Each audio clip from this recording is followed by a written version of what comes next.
Bonsoir à tous et bienvenue dans le Journal de l'Afrique. À la une ce soir, Ali Bongo, candidat à un second mandat. Le président gabonais l'a annoncé aujourd'hui tout près de Port-Gentil, une ville qui s'était embrasée après son élection en 2009. Il a promis de lutter contre les privilèges indus. Grincement de dents du côté de l'opposition, on verra.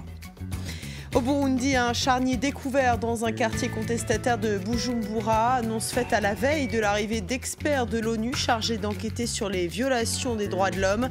On en parle avec notre invité, l'écrivain David Gakunzi, dans quelques instants.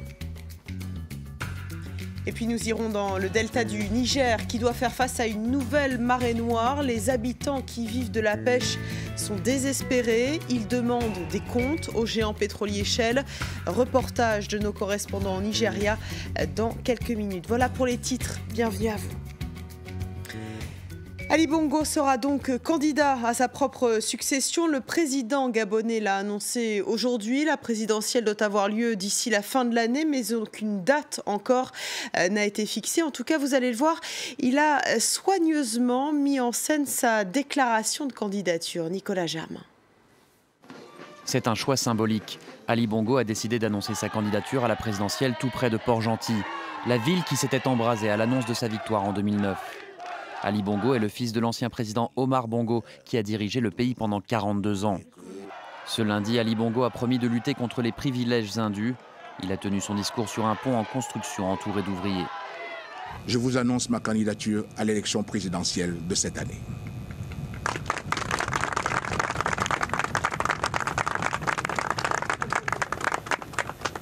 Je suis candidat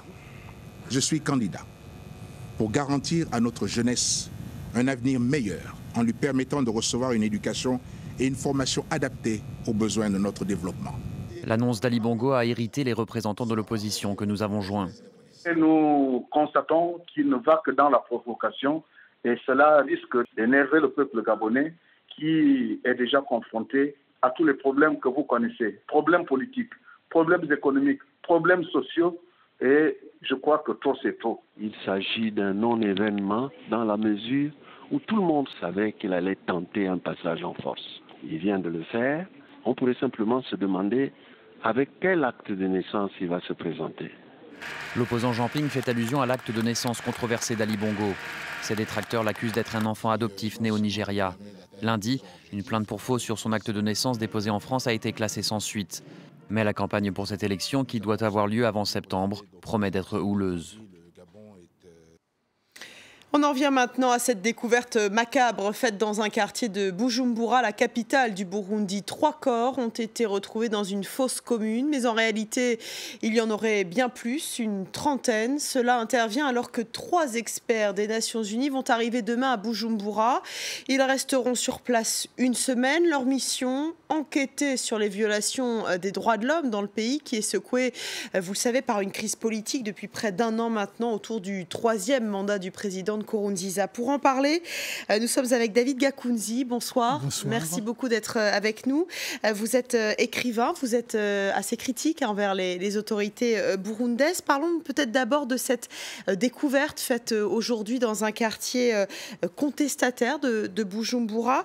Le maire de la capitale affirme que ce sont des opposants au régime qui seraient à l'origine de ce massacre.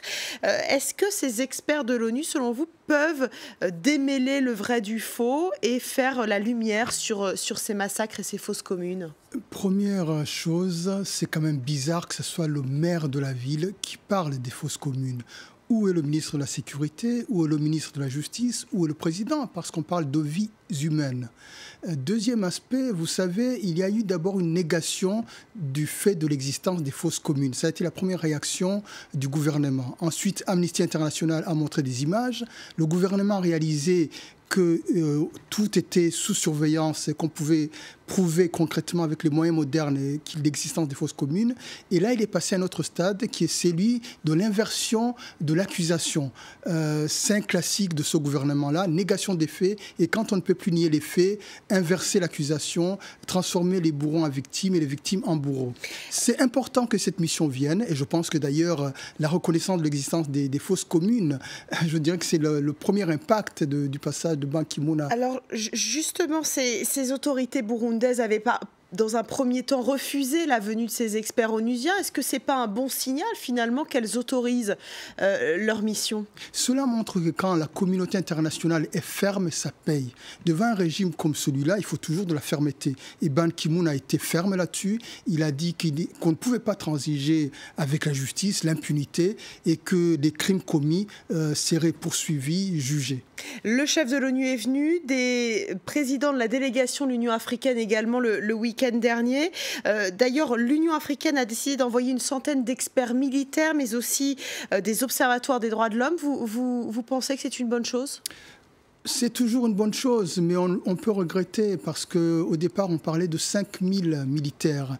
Et ce chiffre-là n'était pas dû au hasard, il n'était pas tombé du ciel. Il y avait une étude technique militaire qui concluait, après le génocide des Tutsis au Rwanda, qu'avec 5000 militaires bien équipés, on aurait pu prévenir le génocide. Donc c'est pourquoi on parlait de 5000 militaires.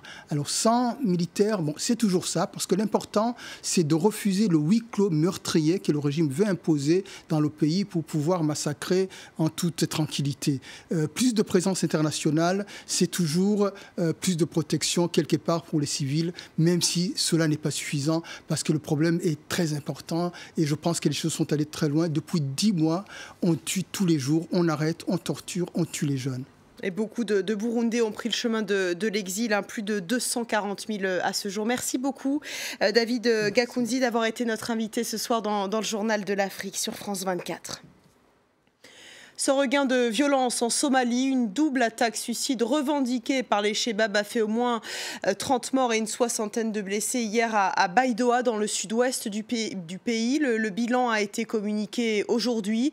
Une voiture piégée a explosé devant un restaurant populaire, puis un kamikaze s'est fait exploser au milieu des personnes qui s'enfuyaient. Face à ces violences, les pays contributeurs de l'AMISOM réclament plus de moyens. Ils demandent aux Nations Unies de s'engager davantage. Au Cameroun, le procès de notre confrère de RFI, Ahmed Abba, a été renvoyé au 28 mars prochain à la demande du procureur. Correspondant de RFI en langue Haoussa, Ahmed Abba a été arrêté, je vous le rappelle, le 30 juillet dernier à Maroua, dans le nord du pays, dans le cadre des opérations contre Boko Haram. Puis il a été détenu dans un lieu tenu secret pendant plusieurs mois. Après un examen attentif de l'ensemble de ses interventions sur RFI, notre radio atteste de la totale impartialité de son travail journalistique. Nous vous emmenons maintenant au Nigeria qui, ces derniers jours, a dû réduire d'un quart ses exportations de pétrole. En cause, une fuite sur un pipeline sous-marin relié à l'un des principaux terminaux d'exportation nigérians, le terminal de Forcados dans l'état du Delta. Le géant pétrolier Shell qui gère ce terminal se dégage de toute responsabilité et pointe du doigt les voleurs de pétrole. Mais en attendant, ce sont les populations locales qui, à cause de cette nouvelle marée noire, sont encore une fois privés de leur gagne-pain, à savoir la pêche. C'est un reportage signé Rosie Collier et Moïse Gomis, nos correspondants au Nigeria. Mabel Akuna est inquiète. Depuis plusieurs semaines, ses ventes ont chuté. Le poisson se fait rare au large d'Ogulaga à cause d'une nouvelle marée noire. C'est le pétrole de Shell qui a provoqué cette pollution ici. Maintenant, nous n'avons rien à manger. Nous n'avons pas de ressources pour payer la scolarité de nos enfants, car il n'y a pas de poissons à acheter ni à vendre. Regardez nos filets. Vous avez vu ces filets ? Vivant à l'embouchure de la rivière Forcados, ces pêcheurs attendent des jours meilleurs. Très peu de bateaux se risquent en mer. À chaque retour d'équipage, l'importance de cette nouvelle pollution au pétrole est confirmée. Ce que j'ai remarqué en mer, c'est qu'au bout d'un certain moment, une marée noire avançait vers les côtes. À partir de là, on s'est rendu compte que la pêche n'était plus bonne. Alors on a décidé de ne plus aller en mer. Les installations de Shell sont très sécurisées dans la région. Avec une moyenne de 2 millions de barils produits par jour, le géant pétrolier est un des principaux opérateurs au Nigeria. À partir du terminal de Forcados et de son pipeline sous-marin, un volume important du brut nigérian transite pour être exporté. Des organisations écologistes appellent Shell à assumer ses responsabilités dans cette fuite de pétrole. C'est une pollution à grande échelle, et c'est pour cela qu'il y a polémique. Soit c'est du sabotage, soit c'est une catastrophe classique. Pour nous, c'est une pollution qui a touché de nombreuses communautés, pas seulement les gens d'ici, mais de communautés en descendant jusqu'à l'état du Bayelsa. Les habitants d'Olugala s'arment de patience, car seule une décision de justice permettra de trancher cette question. Shell ou le Nigeria, qui doit payer le nettoyage de cette nouvelle pollution pétrolière dans le delta du Niger?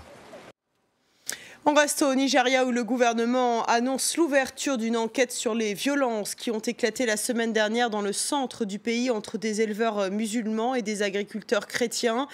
Des centaines de personnes ont été tuées. C'est l'énième épisode d'une bataille de longue date qui concerne les droits de pâturage dans la région.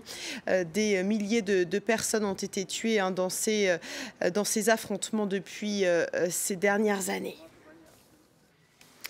Tout autre chose pour finir, ces images qui nous viennent du parc national Kruger en Afrique du Sud. Là-bas, il y a beaucoup d'éléphants qui sont très friands de marula. C'est ce fruit que vous allez voir sur ces images qui sert à fabriquer de la bière. Le problème, c'est que les éléphants en mangent énormément, trop. Du coup, pour les dissuader, les employés du parc ont accroché des ruches. Apparemment, les éléphants n'aimeraient pas du tout le bourdonnement des abeilles et encore moins leurs piqûres. Les fabricants de bière peuvent donc être rassurés. Les arbres à marula seront dorénavant beaucoup plus garnis en fruits.